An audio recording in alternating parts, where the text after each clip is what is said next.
Hello everyone, welcome back to our channel. We have a very interesting topic for you today and it's relating to behavioral biases. Behavioral economics is something that helped us understand system 1, system 2 type of thinking, the conscious, subconscious reasons why we make particular decisions. And through this video, we're going to try and understand how those behavioral biases affect our decisions. In the next part of this video, we'll understand its implications for the luxury industry.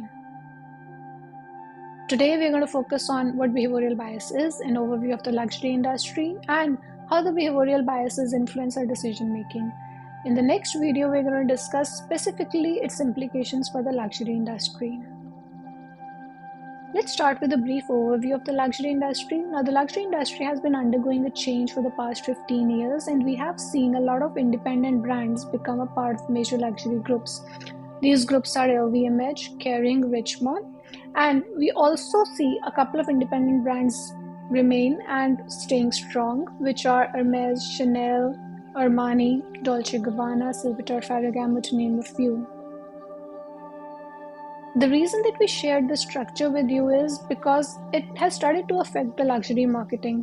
Luxury marketing is very different from traditional marketing, and the emergence of these large luxury conglomerates and the digital proliferation has given to a hybrid kind of marketing.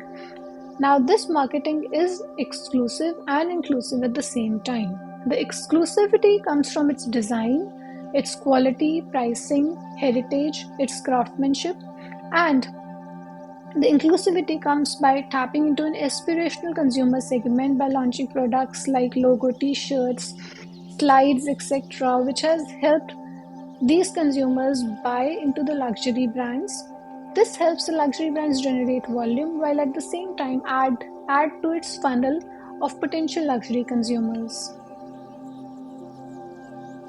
So where does behavioral economics come in? Behavioral economics is something that helps us understand the effect of psychology, the effect of system 1, system 2 thinking, the effect of conscious and subconscious biases into how we make our decisions. That is why it is known as behavioral economics. While most of the luxury brands have always played on the psychological underpinnings, there are now more than ever, but there are some brands that have perfected this. Let me show you an example. Hermes. Now, the most important or the most prized possession of Hermes is a Birkin bag, but it's not available for sale to almost any consumer. For being able to buy a Birkin bag, you need to be an Hermes customer for quite some time. You need to buy into the product, show your loyalty, and only after you have built your reputation, then you'll have a sales representative see if you check all the boxes, and only then you'll be put on a wait list to buy a Birkin bag. Another example that we wanted to discuss was the Dior collaboration with Nike for the Jordan line of sneakers. Now, this Dior Nike collaboration came in very limited quantity, so scarcity played a role, and it was sold out almost as soon as it was launched. The consumers which bought this collaboration were able to pick up their products from stores from designated stores which were not really frequented by the regular Dior customers. So what the company did by doing this is that the brand catered to a different segment of consumers, yet made sure that the presence of this segment of consumers did not annoy the consumers who are legacy Dior customers. So now we are able to understand the bias that various different consumers have in terms of the buying behavior, and how this luxury industry uses those bias to sell products in volumes while at the same time maintain an exclusive and elusive image. This brings us to the appeal of luxury. Let's start with who the luxury consumer is. Now, luxury goods are actually associated with high price, quality, design, craftsmanship, scarcity, exclusivity, and an aspirational lifestyle. Luxury consumers have characteristics which are seen by others as success, power, influence, and these perceptions symbolize being privileged, superior, and better than the others. As a result, the consumption of luxury products may have psychological benefits that make the consumers feel like they're part of a very exclusive group, which is very powerful and impactful. This can also yield social benefits like respect from the others, social recognition, and preferential treatment. This brings us to what are the segments of the luxury consumers. Now, there are different ways to categorize the segments. We'll do this on the basis of purchase behavior. Based on the purchase behavior, the luxury shoppers can be categorized into four main categories. The first is aspirational shoppers, second is moment of wealth shoppers, third is the dressed for the part shoppers, and fourth are the true luxe shoppers. How do we define all this? Aspirational shoppers are the ones who covet luxury brands but don't necessarily have the means to purchase the luxury brands on a regular basis. Moment of wealth shoppers are the ones who save for a certain item but do not buy the brand very frequently. Dressed for the part shoppers are the ones who spend on high-end items to appear as if they live a luxury lifestyle, but at the same time, they may not have the wealth to be a true luxury spender. This brings us to the true luxury shoppers, the ones who can purchase luxury items whenever they want without any financial concern. The luxury consumption embodies a powerful consumer motive that is to aspire, self-enhance, feel superior, and enjoy a privileged lifestyle. And we can say that luxury appeals to the emotional side. Desire is the one word that can sum it up. This brings us to the various behavioral biases that influence our purchasing decision. In research, there are actually approximately more than 170 biases that inform consumer behavior, from anchoring to zero price effect. These subconsciously steer them towards various products and services. Today, we're going to focus on 7 general biases that are in play. The first is consumers buy what they know. The science behind it is the status quo or loss aversion. For example, this is what was used by IBM long back when it launched the ad, "Nobody got fired for buying an IBM." The second is consumers buy with their heart, not with their head.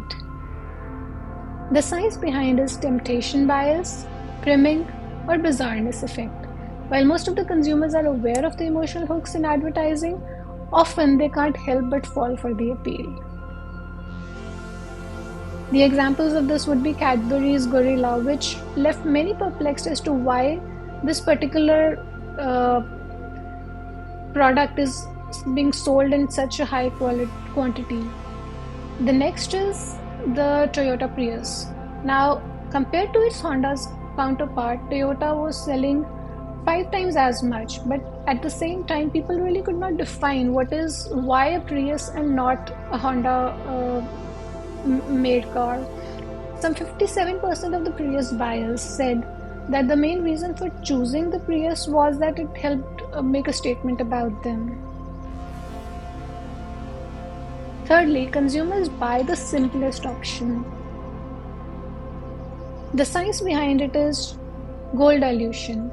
It's usually seen that when too many options are given to the consumers, they get confused and they crave for a more simplified view, and this results in better conversion. The simplified your product choices are, the better conversion you will see in terms of your products and services.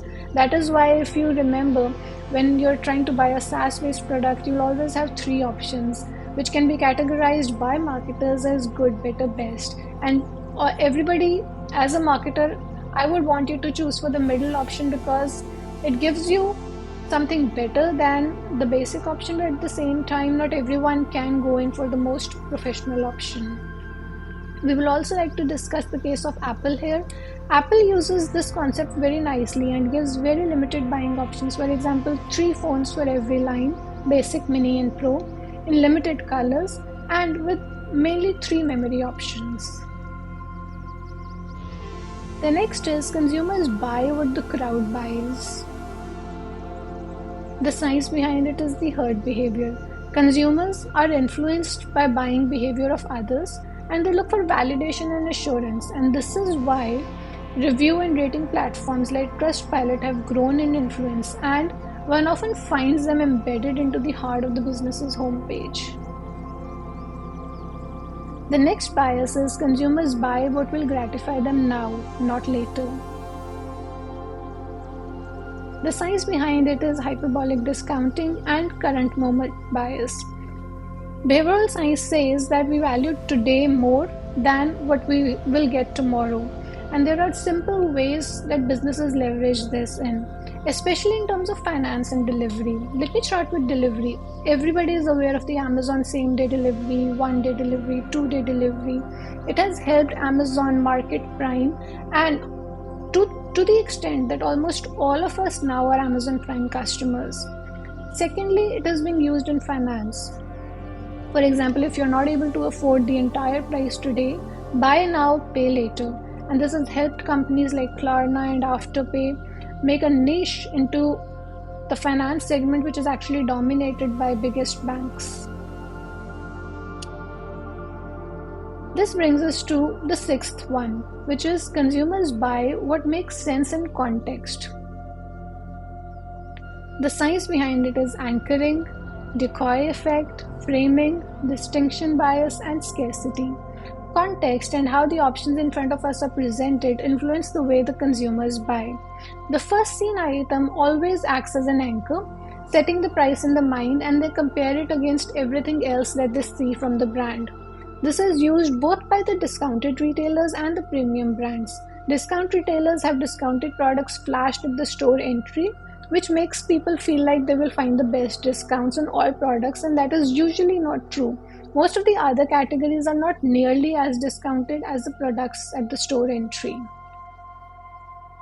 Similarly, premium brands employ it in the opposite way by sharing something which is ridiculously priced and then offering to consumers an expensive option which now seems pretty reasonable. An example for the same is the 35,000 backpack by Row. If you go to the website, most of the handbags are going to be priced within the 3,000 to 6,000 range. But by advertising a product like this 35,000 backpack, it has already set itself into the realm of maybe Hermes or Chanel. People start comparing the brand to those luxury brands. The seventh bias is people buy into brands that match their values and ethics. The science behind it is the commitment bias. Now, the brand Patagonia is a superb example of this. It is one of the brands to become a B Corp, one of the few brands to become a B Corp, and it has been dedicated to environment by donating 1% of its profits to the community. It also helps that they employ only people who buy into the brand. And Patagonia has distinguished itself by setting forward these characteristics. Like, for example, they had an ad, let me show you the advertisement. They had an advertisement of don't buy this jacket on a Black Friday, wherein they were telling people that if you do not need this jacket, don't buy this jacket. Also, they have a program wherein you can just send your old stuff to Patagonia, they'll repair it and send it back to you, which is given by this advertisement like better than new. So these are the seven biases that inform our purchasing decisions. In the next video, we're going to look into how these biases are being used by the luxury industry. What are the implications of the luxury of these biases for the luxury industry, both in terms of as a consumer as well as a marketer. I hope you've enjoyed this video. Do stay tuned in for the next one. Thank you.